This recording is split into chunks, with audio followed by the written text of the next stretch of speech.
Hello, dear students. We are in the last topic of this unit, that is gender audit. Introduction.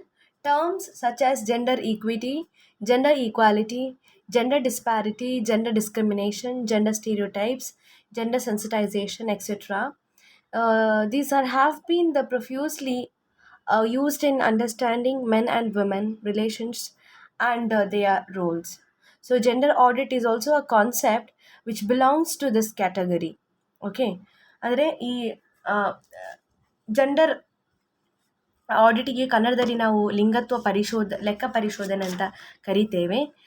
ಈ ಲೆಕ್ಕ ಪರಿಶೋಧನೆ ಎನ್ನುವಂಥದ್ದು ಲಿಂಗ ಸಮಾನತೆ, ಲಿಂಗ ಸಮಾನ್ಯಾಯ, ಲಿಂಗ ಪಡಿಯಚ್ಚು, ಲಿಂಗ ಪೂರ್ವಾಗ್ರಹಗಳು, ಲಿಂಗ ತಾರತಮ್ಯತೆ, ಲಿಂಗ ಸಂವೇದನೆ ಎಂಬಂತಹ ಪರಿಕಲ್ಪನೆಗಳ ಹಿನ್ನೆಲೆಯಲ್ಲಿ ಸ್ತ್ರೀ ಪುರುಷರ ಸಂಬಂಧಗಳನ್ನು ಹಾಗೂ ಅವರು ಹೊಂದಿರುವ ಪಾತ್ರಗಳನ್ನು ವಿಶ್ಲೇಷಿಸುವ ಜೊತೆಗೆ ಅವುಗಳನ್ನು ಅರ್ಥ ಮಾಡಿಕೊಳ್ಳಲು ಈ ದಿನಗಳಲ್ಲಿ ಸಾಮಾನ್ಯವಾಗಿ ಉಪಯೋಗಿಸುವಂತಹ ಒಂದು ಪರಿಕಲ್ಪನೆ, ಸಾಲಿಗೆ ಸೇರುವಂತಹ ಇನ್ನೊಂದು ಪರಿಕಲ್ಪನೆ ಅಂದರೆ ಲಿಂಗತ್ವ ಲೆಕ್ಕ ಪರಿಶೋಧನೆ. ಬಹಳ ಸಾಮಾನ್ಯ ಅರ್ಥದಲ್ಲಿ ಹೇಳುವುದಾದರೆ, ಆಧುನಿಕ ದೇಶಗಳು ತಮ್ಮ ಆರ್ಥಿಕ ಯೋಜನೆಗಳಿಗಾಗಿ ರಾಷ್ಟ್ರೀಯ ಬಜೆಟನ್ನು ಸಿದ್ಧಗೊಳಿಸುವಾಗ ಅದರ ಮೂಲಕ ಸ್ತ್ರೀಯರ ಅಂತಸ್ತಿನ ಸುಧಾರಣೆಗಾಗಿ ಅದೆಷ್ಟು ಮೊತ್ತವನ್ನು ಮೀಸಲಾಗಿರಿಸಿವೆ ಎಂಬ ಅಂಶದ ಹಾಗೂ ಅದರ ಉಪಯೋಗ ಏನು ಹಾಗೂ ಪರಿಣಾಮಗಳ ಬಗ್ಗೆ ಮಾಡಬಹುದಾದ ಮೌಲ್ಯಮಾಪನವನ್ನೇ ನಾವು ಲಿಂಗ ಲೆಕ್ಕ ಪರಿಶೋಧನೆ ಅಂತ ಕರಿಬಹುದು. Then what do we mean by gender audit?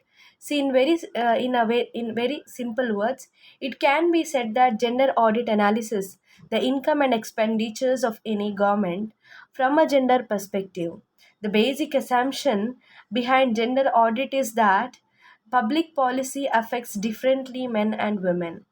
This differences stems from the different roles of men and women in the family and from the lower economic status of women.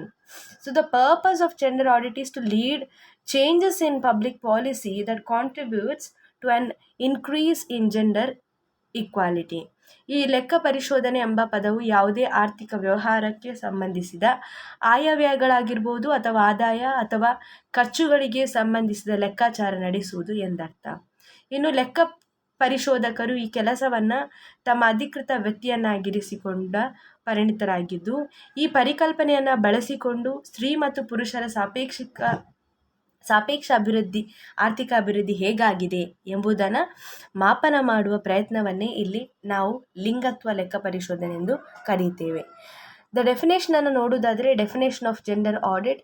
See, gender audit, sometimes called as gender budget, is one aspect of what is referred to as mainstreaming, that is, analyzing mainstream public policy, including legislations, regulations, allocations, taxation, and social projects from the point of view of their effect on the status of women in a given society. ಅಂದರೆ ನಮ್ಮ ಲಿಂಗತ್ವ ಲೆಕ್ಕ ಪರಿಶೋಧನೆ ಎಂಬುದನ್ನು ಕೆಲವೊಮ್ಮೆ ಲಿಂಗತ್ವ ಮುಂಗಡ ಪತ್ರ ಎನ್ನಲಾಗುತ್ತಿದ್ದು, ಇದು ಮುಖ್ಯ ವಾಹಿನಿ ಅಥವಾ ಸಾರ್ವಜನಿಕ ಧೋರಣೆ ಎಂಬುದರ ಒಂದು ಅಂಶವಾಗಿದೆ. ಅಂದರೆ ಇದು ಶಾಸನ ಆಗಿರ್ಬೋದು, ಸರ್ಕಾರಿ ನಿಯಮ, ಹಂಚಿಕೆ, ತೆರಿಗೆ ವಿಧಿಸುವಿಕೆ ಮತ್ತು ಸಾಮಾಜಿಕ ಯೋಜನೆ ಇವುಗಳನ್ನು ಒಳಗೊಂಡಿದ್ದು ಮುಖ್ಯವಾಹಿನಿಯಂತಹ ಸಾರ್ವಜನಿಕ ಧೋರಣೆಯ ವಿಶ್ಲೇಷಣೆ ಅಂತಿದ್ದು, ಇದು ಸಮಾಜದಲ್ಲಿ ಸ್ತ್ರೀಯರ ಅಂತಸ್ತಿನ ಮೇಲೆ ಎಂತಹ ಪರಿಣಾಮವನ್ನು ಹೊಂದಿರುತ್ತದೆ ಎಂಬುದನ್ನು ಸೂಚಿಸುತ್ತದೆ. Now there are three international agencies interested in gender audit. The first one, United Nations Development Fund for Women. The second one, Commonwealth Secretariat, and the third one, International Development. See, these are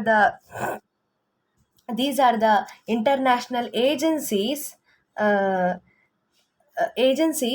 or organizations.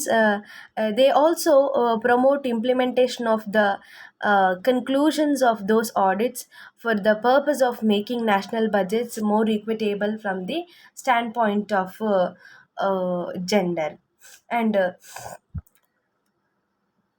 the next one we have, why this gender audit is important. See, gender audit is important because it helps to ascertain whether or not the national budget benefits men and women equality. See, according to the experts, what is less known in the present system of national budget is that there are differences in the benefits enjoyed by men and women. This is for sure. There is difference enjoyed.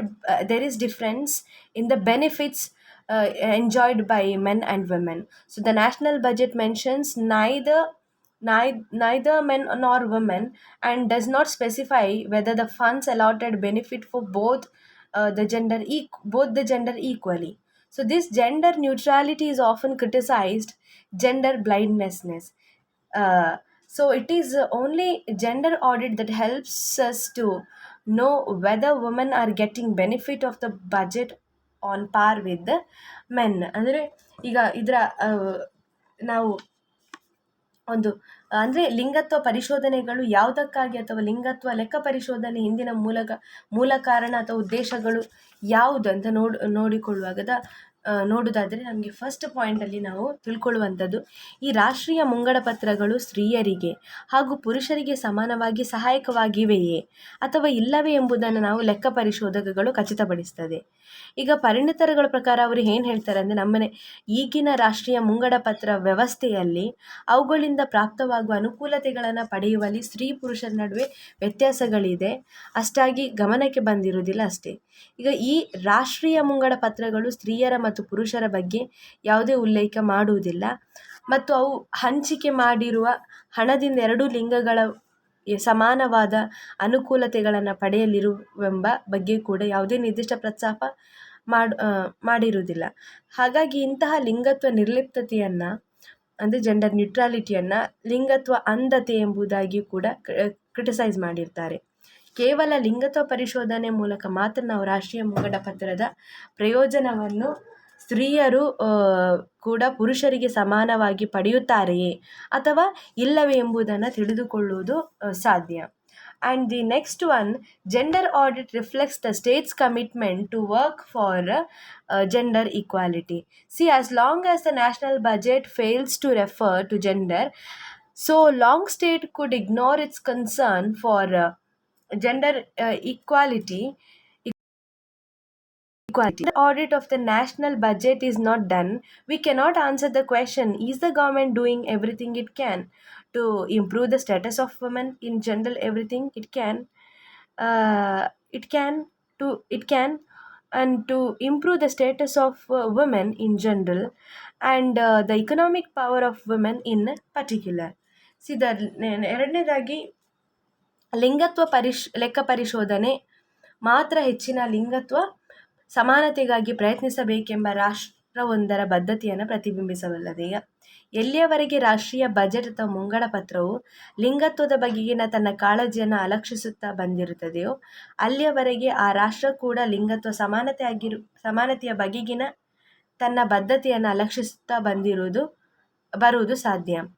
ರಾಷ್ಟ್ರೀಯ ಬಜೆಟಿನ ಲಿಂಗತ್ವ ಲೆಕ್ಕ ಪರಿಶೋಧನೆ ಆಗದೇ ಇದ್ದರೆ ನಾವು ಈ ಮುಂದಿನ ಬಹುಪ್ರಮುಖ ಪ್ರಶ್ನೆಯೊಂದಕ್ಕೆ ಉತ್ತರವನ್ನು ಕೊಡಲಾಗುವುದಿಲ್ಲ.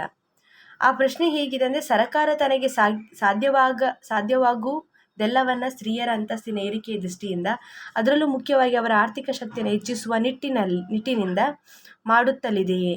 ಈ ಬಗ್ಗೆ ನಮ್ಮ ಬಳಿ ಉತ್ತರವಿರಲು ಸಾಧ್ಯವಿಲ್ಲ. Okay, the next one is gender audit raises women's awareness of economic issues. See, generally, women are less involved in economic matters than men and tend to avoid them. A gender audit of the state budget aims to raise women's awareness in the economic issues in general and fiscal issues in particular.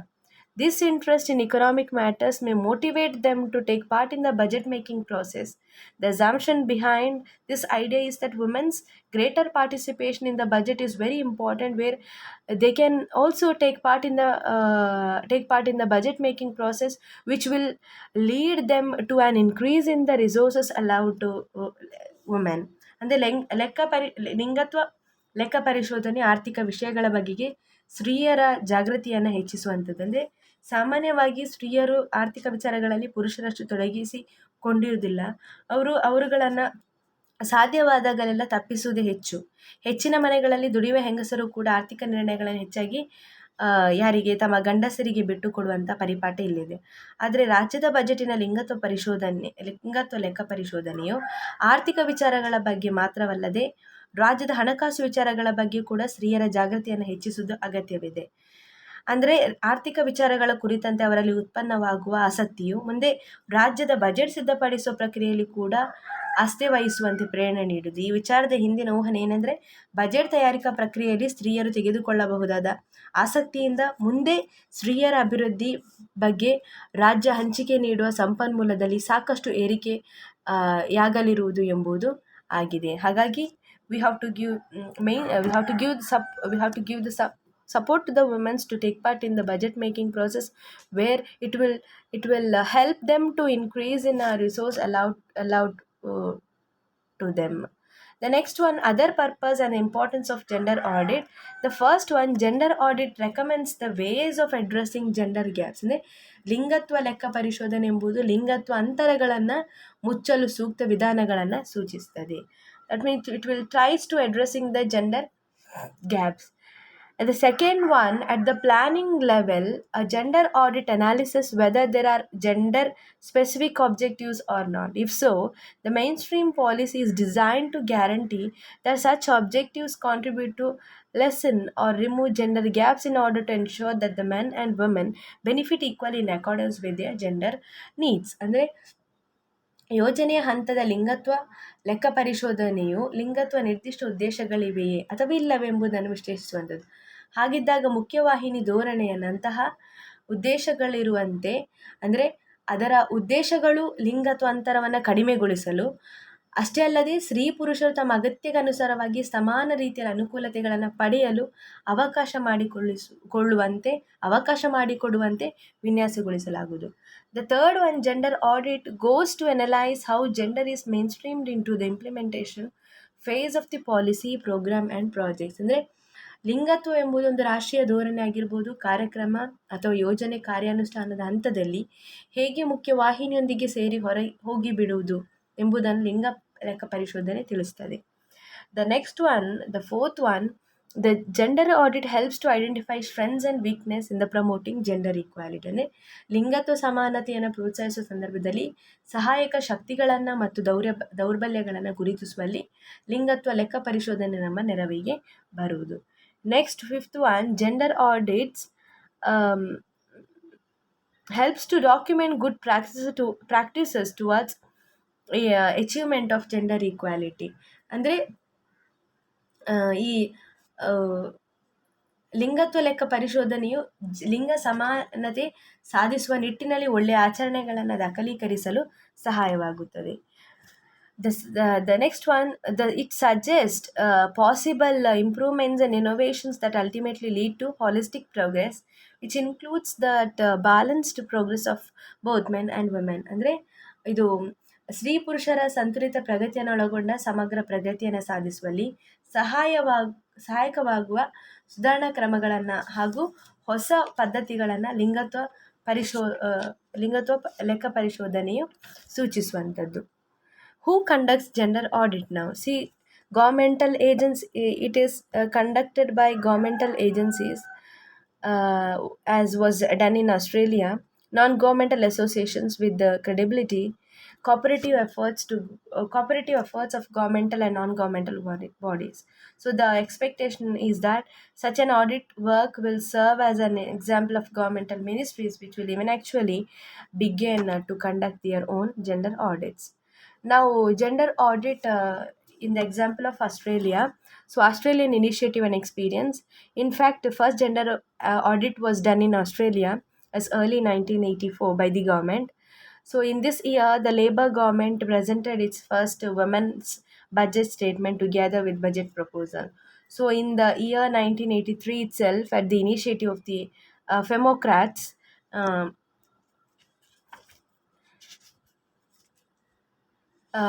Femocrats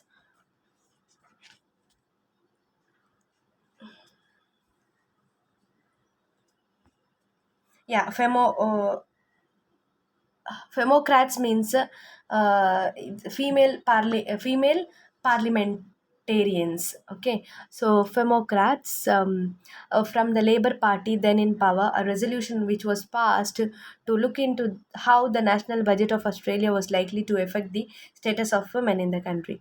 So in the very next year, in 1984, the resolution was implemented when the national budget was presented to the Australian Parliament together with the first women's budget statement. So it was introduced on 1984. So, for this women's budget statement, each ministry of the government was required to formulate goals as well as ways and means of promoting. That means it gave importance to the promotion of the status of women, and promoting the status of women. Ministries were also asked to analyze the expected results of their activities. So ಅದೇ 1984ರಲ್ಲಿ ಹಿಂದೆಯ ಲಿಂಗತ್ವ ಲೆಕ್ಕ ಪರಿಶೋಧನೆ ನಡೆಸುವಂಥ ಪ್ರಪ್ರಥಮ ಪ್ರಯತ್ನ ಆಸ್ಟ್ರೇಲಿಯಾದ ಸರ್ಕಾರದಿಂದ ನಡೀತದೆ. ಈ ವರ್ಷ ಅಲ್ಲಿನ ಕಾರ್ಮಿಕ ಪಕ್ಷದ ಸರ್ಕಾರ ಮುಂಗಡ ಪತ್ರದ ತನ್ನ ಪ್ರಸ್ತಾವಗಳನ್ನು ನೀಡುವ ಸಮಯದಲ್ಲಿ ಅದರೊಂದಿಗೆ ಪ್ರಥಮ ಮಹಿಳೆಯರ ಬಜೆಟ್ ಹೇಳಿಕೆಯನ್ನು ಕೂಡ ಮುಂದಿರಿಸ್ತಿತ್ತು.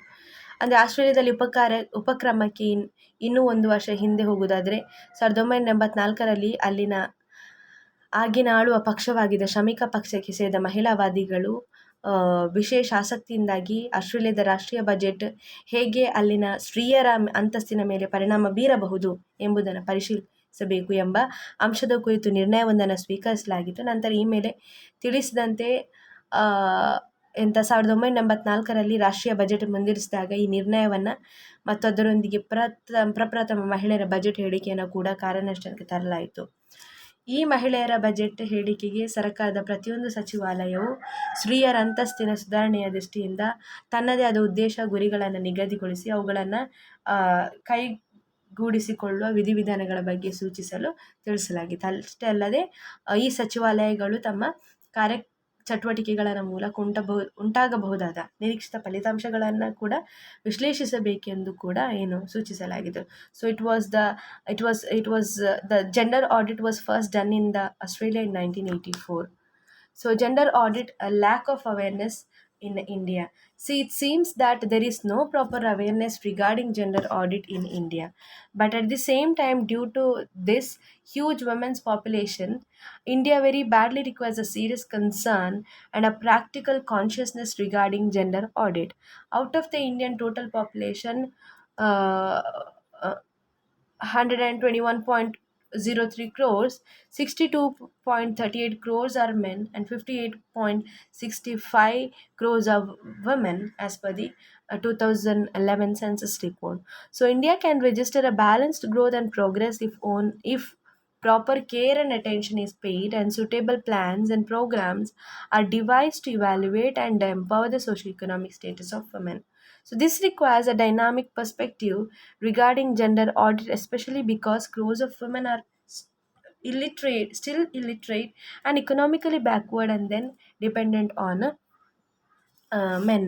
ಈಗ ಲಿಂಗತ್ವ ಲೆಕ್ಕ ಪರಿಶೋಧನೆ ಭಾರತದಲ್ಲಿ ಜಾಗೃತಿಯ ಕೊರತೆ. ಲಿಂಗತ್ವ ಲೆಕ್ಕ ಪರಿಶೋಧನೆಗೆ ಸಂಬಂಧಿಸಿದಂತೆ ಭಾರತದಲ್ಲಿ ಅಗತ್ಯವಿರುವಷ್ಟು ಜಾಗೃತಿ ಇಲ್ಲದಿರುವುದು ನಮಗೆ ಕಾಣ್ಬರ್ತದೆ. ಈಗ ಭಾರತದಲ್ಲಿ ಮಹಿಳಾ ಆಂದೋಲನವು ಬಹಳ ದುರ್ಬಲವಾಗಿರುವುದರಿಂದ ಹಾಗೂ ರಾಷ್ಟ್ರೀಯ ಮಟ್ಟದಲ್ಲಿ ಹೇಳಿಕೊಳ್ಳುವಂತಹ ಯಾವುದೇ ಸಂಘಟನೆಗಳು ಇಲ್ಲ ಮತ್ತು ರಾಜ್ಯ ಮಟ್ಟದಲ್ಲಿ ರಾಷ್ಟ್ರ ಮಟ್ಟದಲ್ಲಿ ಸಂಸತ್ತು ಹಾಗೂ ರಾಜ್ಯ ವಿಧಾನಸಭೆ ಮಹಿಳೆಯರ ಪ್ರತಿನಿಧಿತ್ವವನ್ನು ನೋಡುವುದಾದರೆ ಕಡಿಮೆ ಇರುವುದರಿಂದ ನಮ್ಮ ರಾಜ್ಯ ಮಟ್ಟದ ಅಥವಾ ರಾಷ್ಟ್ರ ಮಟ್ಟದ ಬಜೆಟ್ಗಳನ್ನು ಮಹಿಳೆಯರ ಅಂತಸ್ತು ಮತ್ತು ಹಿತಾಸಕ್ತಿಯ ಪರಿದೃಷ್ಟಿಯಿಂದ ವಿಶ್ಲೇಷಿಸುವ ವ್ಯವಸ್ಥೆ ಪ್ರಯತ್ನಗಳು ನಡೆದಿಲ್ಲವೆಂದು ಹೇಳಬಹುದು. ಈ ಕುರಿತಾಗಿ ಆಗೊಮ್ಮೆ ಪತ್ರಿಕಾ ಹೇಳಿಕೆ, ಟಿವಿಯಲ್ಲಿ ಚರ್ಚೆಗಳು ನಡೆಯುವುದು ಕಾಣಬರುವುದು. ಈ ಮೂಲಕ ಸ್ತ್ರೀಯರ ಹಿತಾಸಕ್ತಿಗಳು ವಿಚಾರಗಳು ರಾಷ್ಟ್ರೀಯ ಬಜೆಟ್ನ ತಯಾರಿಯಲ್ಲಿ ಪರಿಣಾಮಕಾರಿಯಾಗಿ ಬಿಂಬುತ್ತವೆ ಎಂದು ಹೇಳಲು ಬರುವುದಿಲ್ಲ. ಅಷ್ಟೇ ಅಲ್ಲದೆ there are even reasons as to why awareness regarding gender audit is either weak or absent. Women's movement is rather very weak in India, as I told you now, and there is no powerful national women's worth mentioning. Further, the number of elected female representatives in the state assemblies and also in the parliament at the national level very low. Hence, attempts to analyze and assess the national budget from the women's perspective or from the point of view of their social status have not taken place in a systematic way. So, here and there, once in a way, some statements are issued to the media and some uh, self claim women leaders and thinkers do take place in TV discussions, but these attempts and activities have rarely have been transformed into formulate women's perspective that could have influenced the process of preparing um, uh, preparation of a national budget. So we can see with the accession of NDA government into power for the second term in the year 1920 under the prime ministership of Narendra Modi, for the first time in the history in independent of India, a woman parliamentarian is made the finance minister of India. One will have to wait and see whether under her financial ministership gender audit would take place or at least assume new dimensions. ಈಗ ನಮಗೆ ಗೊತ್ತಿರುವ ಹಾಗೆ 2019 N D A ಒಕ್ಕೂಟದ ವತಿಯಿಂದ ಅಧಿಕಾರಕ್ಕೆ ಬಂದಿರುವ ಭಾರತೀಯ ಜನತಾ ಪಕ್ಷದ ನೇತೃತ್ವದ ಹಾಗೂ ಶ್ರೀಯುತ ನರೇಂದ್ರ ಮೋದಿ ಅವರಿಂದ ಪ್ರಧಾನಿ ಮಂತ್ರಿತ್ವದ ಸರ್ಕಾರದಲ್ಲಿ ಏನಾಗಿ 19ವರೆಗೆ